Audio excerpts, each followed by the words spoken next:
So did you see that thumbnail and think, Carlo Acutis again? But Jen, haven't you already done 2 videos on him already? Yes, I have. But now Blessed Carlo Acutis is now Saint Carlo Acutis. So I'm going to retell his story today because, well, it's my channel, so I get to do what I want. This is a rehash of those videos put together into one with a few tweaks here and there. Same dumb jokes and everything. But that doesn't mean you get to click away or wonk about it in the comments. Anyway, we all know that teenagers have a difficult time. I imagine being a teenage boy comes with a lot of its own set of difficulties as well. I have 2 young adult boys, one of those just out of his teenage years, and it has been a challenge to raise them up to love God, mostly because of all the outside forces and influences. They are constantly barraged with secular messages. To be popular, you must be athletic, good-looking, womanize, party, and have lots of money. With peer pressure rampant, and according to my kids, everyone's doing what they want, it's pretty much impossible to keep a teenage boy away from sin, and even less likely that he becomes saintly. You know, it's probably just impossible. We should just give up. What's the point? I mean, boys will be boys. We just need to accept that. All right, end of video. No, wait. That would be such a sad existence, wouldn't it? We should really give our sons more credit than that. They will believe us if we tell them that they will just give in to their wily ways. However, they are capable of so much.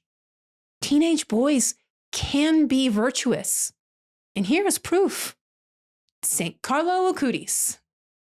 Carlo was born on May 3rd, 1991. I did not misspeak. 1991. We're talking a modern day saint here.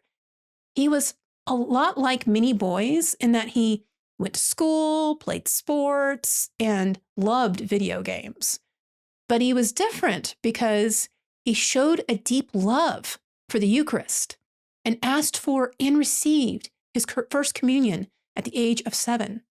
His devotion to the Eucharist brought his mother, who had stopped attending Mass, back to the faith. Now, Carlo was very adept with computers. When he was 11, he said that the Eucharist is my highway to heaven, and he started a project creating a website that cataloged Eucharistic miracles. The more he learned, the deeper his devotion became. He wrote during this project, the more Eucharist we receive, the more we will become like Jesus, so that on this earth, we will have a foretaste of heaven. I'll remind you, he was 11, you guys. 11. He asked his parents to start taking him to the places where these miracles had happened. This would start a great pilgrimage for him. Carlo was also known to encourage his peers to do the right thing. He would gather up his friends and go to Milan and hand out food and blankets to the homeless. When asked what he wanted to do with his life, he would simply answer, to always be close to Jesus. That is my life's plan. At the age of 15, Carlo was diagnosed with leukemia and died shortly after. It was said of Carlo that his love of God and his care for others attracted people to him. This was evident at his funeral, which was packed with family, friends, and strangers. Like all canonized saints, his story didn't end at his earthly death. A 21-year-old woman named Valeria was on her deathbed.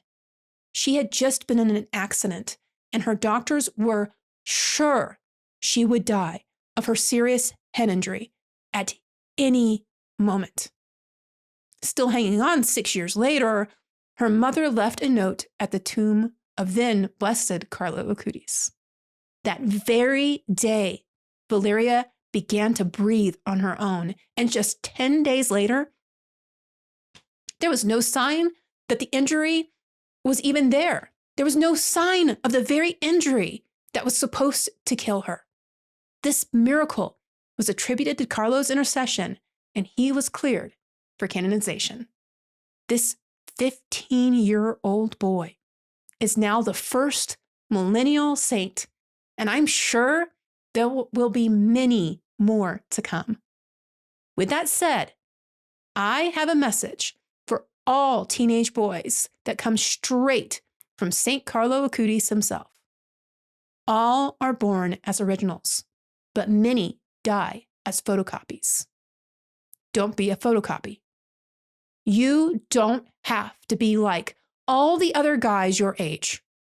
Don't let anyone tell you that boys will be boys. You can do better.